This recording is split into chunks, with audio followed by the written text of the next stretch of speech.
Hey guys, welcome back to Provo Beast Audio Installation. My name is Chris, and in today's video we're going to be just doing a quick radio replacement on this 2015 Subaru WRX.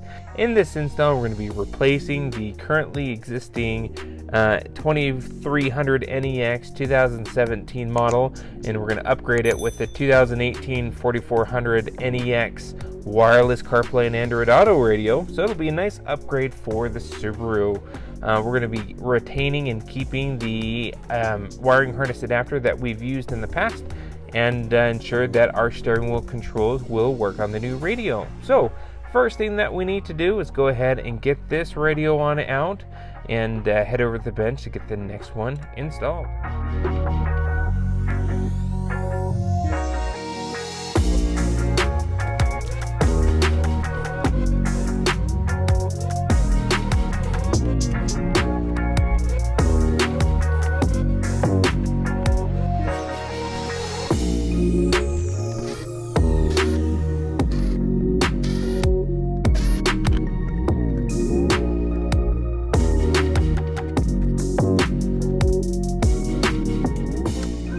Okay, so with our radio removed, we're going to go ahead and clean up some of our wiring back behind the dash here.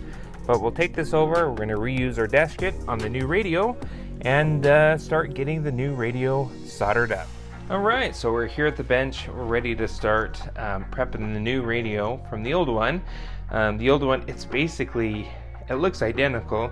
The buttons are slightly different and it's a slightly different chassis design, but overall it's basically the same radio dimensions. And what we need to do is transfer over the dash kit here from the old radio to the new radio. And here's our wiring harness adapter. This end plugged into the Subaru itself. And this end plugged into the radio. Now, since we're replacing the radio, we're going to unloom all this so we have access to all our wiring here and be able to start marrying up the colors to our new harness. Now the harness, they're very, very similar. It's the same plug, but in this one you have a VSS input and a couple other variations. So we're just going to go ahead and swap over a new harness into our existing aftermarket adapter. So let's start deconstructing this and soldering up the new one, and let's get our kit over.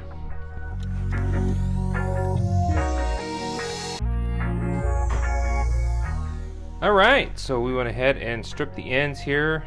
Here's our new harness. Now we have amplifiers in our WRX, so we're not going to use the internal built-in amplifier here. Instead, we're running our own Pioneer amplifiers. So we'll just cap these guys on off. These are the speaker wire outputs from the radio. And we have our other main connections like power, ground, ignition accessory, remote turn on, illumination, parking brake, backup camera, trigger, and vehicle speed sense. So we'll get all these hooked up to our harness, matching color for color, get everything soldered up, and we'll move the heat shrink up and over those connections once they cool. Then we'll rewrap the harness and test the tape.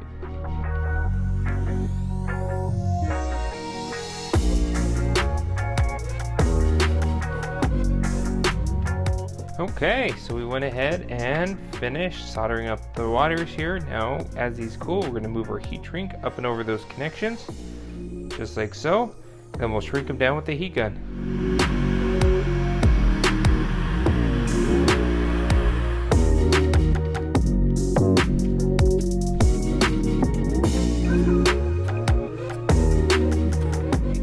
Harness is all done, good to go here.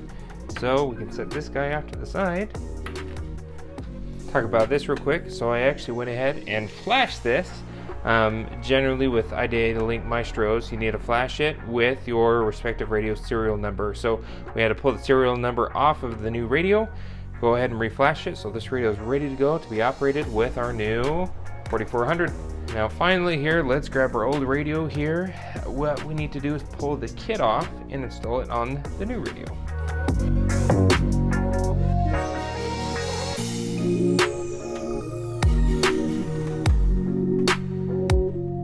Okay, so the radio is good to go. Same with our harness. Let's head back to the car, get it all reinstalled.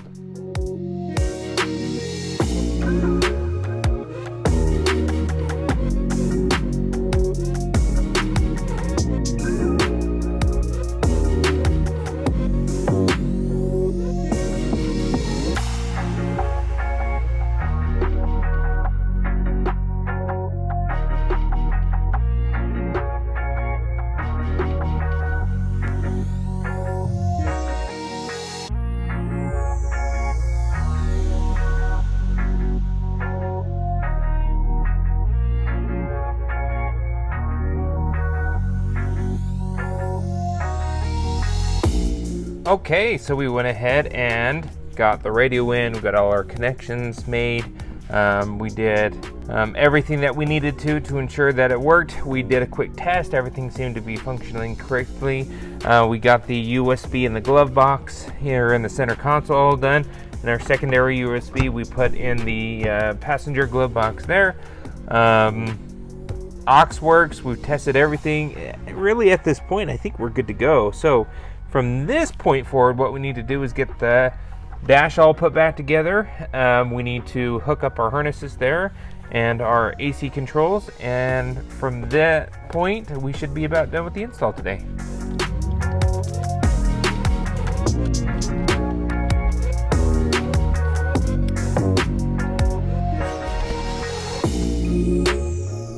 All right, let's do a final boot up.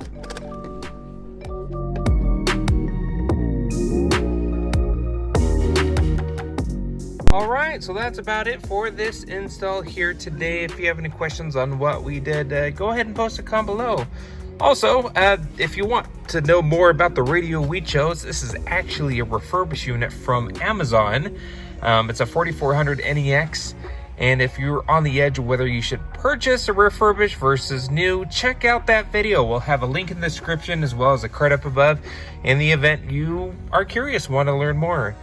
But that's about it for this video here today. If you like what you saw, be sure to hit that like button. Don't forget to subscribe. We post great content all the time here on the channel.